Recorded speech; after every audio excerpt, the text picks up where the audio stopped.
And the race is on. Don Leonora draws for your lead. Doomstead is on the outside trying to tackle. Running by the rail, Tonic Water. Batang West side is sneaking in. Down on the inside is Reporter Cat May. Then moving up even now from this moment. Running second last. And moving up on the outside is Hoy Sobrana. And Doña Leonora now running in behind them as they round the 3/4 mile pole.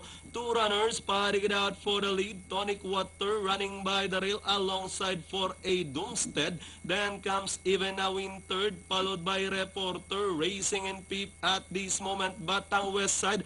Hoy, sobra na. Is on the outside from this moment, sneaking in down on the inside. Second last, Cat May.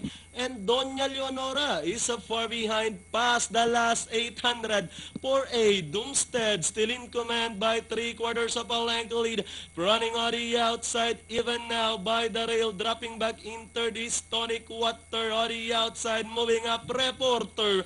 Past the last 600. It's still Doomstead. Back to a length lead over even now in second. Reporter now running in third. Moving up on the outside is Hoy! Sobra na! Together with from this moment as they turn to the final 400-meter stretch run of Santa Ana Park.